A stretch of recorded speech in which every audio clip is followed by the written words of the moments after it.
बिहार में एक माहौल खड़ा हो गया था कि इस पूरे मामले में मुंबई पुलिस कुछ छुपाना चाहती है और इसके लिए सीबीआई के पास जांच जानी चाहिए।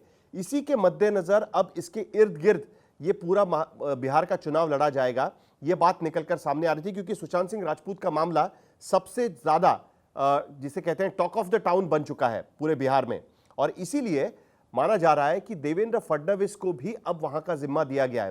नमस्कार, मैं हूं साहिल जोशी। मैं आपके सामने लेके आया हूं एक अहम खबर जो महाराष्ट्र और बिहार दोनों से जुड़ी हुई है, क्योंकि जिस तरीके से माना जा रहा था कि कहीं ना कहीं सुशांत सिंह राजपूत मामले में राजनीति दिखाई दे रही है, तो उसी के इर्द गिर्द इस बार का बिहार इलेक्शन भी लड़ा जाएगा।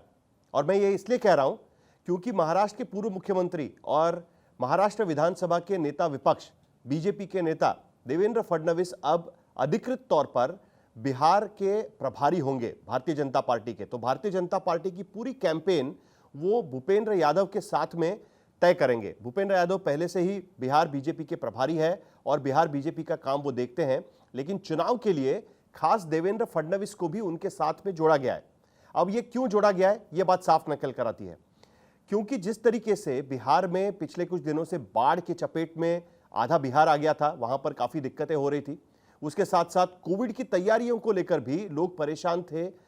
जो सरकार, मौजूदा सरकार है जेडीयू और बीजेपी की, उसके खिलाफ काफी माहौल बन रहा था। लेकिन सुशांत सिंह राजपूत का मामला आने के बाद से बिहार सरकार ने जिस तरीके से सुशांत सिंह राजपूत मामले में एग्रेसिव होकर इस पूरे मामले की जांच करना शुरू किया, उसके बाद धावा बोल दिया एक तरीके से महाराष्ट्र की राजनीति पर, महाराष्ट्र के राजनेताओं पर और मुंबई पुलिस पर। उसके बाद कहीं ना कहीं बिहार में एक माहौल खड़ा हो गया था कि इस पूरे मामले में मुंबई पुलिस कुछ छुपाना चाहती है और इसके लिए सीबीआई के पास जांच जानी चाहिए। इसी के मद्देनजर अब इसके इर्द गिर्द ये पूरा बिहार का चुनाव लड़ा जाएगा, ये बात निकलकर सामने आ रही थी क्योंकि सुशांत सिंह राजपूत का मामला सबसे ज्यादा जिसे कहते हैं टॉक ऑफ द टाउन बन चुका है पूरे बिहार में। और इसीलिए माना जा रहा है कि देवेंद्र फडणवीस को भी अब वहां का जिम्मा दिया गया है। देवेंद्र फडणवीस और उनकी टीम ने मुंबई में शिवसेना की सरकार पर, शिवसेना जिस सरकार में शामिल है क्योंकि उद्धव ठाकरे मुख्यमंत्री है, महाराष्ट्र विकास आघाड़ी की सरकार, उस सरकार पर धावा बोल दिया था इस पूरे मामले को लेकर। कहा था कि कहीं ना कहीं शक पैदा कर रहे हैं, आदित्य ठाकरे पर सवाल खड़े किए थे। और अब देवेंद्र फडणवीस इस पूरे कैंपेन को देखेंगे बिहार में।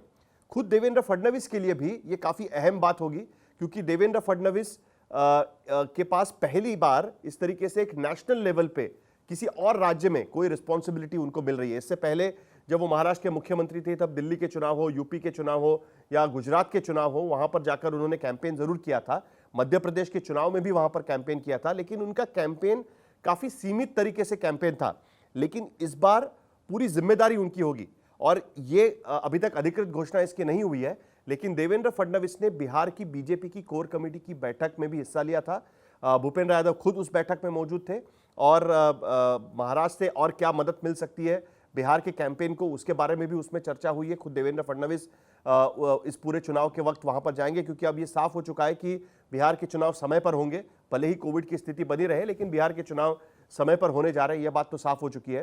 तो एक देवेंद्र फडणवीस के लिए भी एक बहुत बड़ा सम्मान होगा, राष्ट्रीय राजनीति में आने के लिए एक तरीके से तैयारी होगी।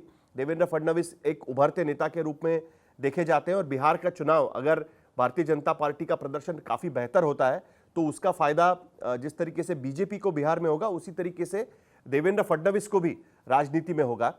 तीसरी एक अहम इंपॉर्टेंट बात है कि जो महाराष्ट्र बिहार का कनेक्शन दिखाता है कि अब तक महाराष्ट्र से बिहार में आमतौर पर ऐसा होता है कि बिहार से नेता यहां पर आकर महाराष्ट्र में, मुंबई में आकर सेटल होते हैं। संजय निरुपम हो या बाकी नेताओं के बारे में यह कहा जाता है, लेकिन महाराष्ट्र से बिहार में जाकर राजनीतिक करियर बनाने वाले नेताओं में मधुलिमय का नाम लिया जाता है, जो नीतीश कुमार जिन्हें अपना गुरु मानते हैं, उनका नाम लिया जाता है। वो मुंगेर से सांसद भी थे। जॉर्ज फर्नांडिस एक दूसरा नाम है जो मुंबई महानगर पालिका में पार्षद थे। मुंबई में उनकी पूरी राजनीति की नींव रखी गई और उसके बाद वो बिहार में पूरी तरीके से शिफ्ट हुए, वहां पर पार्टी भी बनाई और नीतीश कुमार उनके प्रोटीजी माने जाते हैं और नीतीश कुमार अब वहां पर मुख्यमंत्री है। तो दूसरे तो जाहिर सी बात है कि जॉर्ज फर्नांडिस का नाम लिया जाएगा। बाकी तो बीजेपी के कई शीर्ष नेता बिहार की भूमिका निभा चुके हैं, लेकिन मुकुल वासनिक भी बिहार के कांग्रेस के प्रभारी थे, तो वो एक नेता। और देवेंद्र फडणवीस का नाम भी अब इस फहरिस्त में शायद जुड़ जाएगा क्योंकि देवेंद्र फडणवीस भी वहां के एक शीर्ष नेता माने जाएंगे क्योंकि प्रभारी होंगे बिहार के नेताओं में स्ट्रैटेजी प्लान करने में उनका बहुत बड़ा हाथ होगा। लेकिन बिहार में ये भूमिका निभाने के बाद उनकी भूमिका, वहां पर उनके किए हुए भाषण महाराष्ट्र में किस तरीके से लिए जाते हैं, ये भी बड़ा देखना बड़ा दिलचस्प होगा। हालांकि महाराष्ट्र में फिलहाल कोई चुनाव नहीं है, लेकिन उसका यहां पर क्या इस्तेमाल होता है, किस तरीके से यहां पर राजनीति होती है, उस पर भी हमारी नजर बनी रहेगी। लेकिन अभी की बड़ी खबर यह है कि देवेंद्र फडणवीस अब वहां के नेता बनेंगे, वहां पर जाकर चुनाव के प्रभारी के रूप में काम भी करेंगे।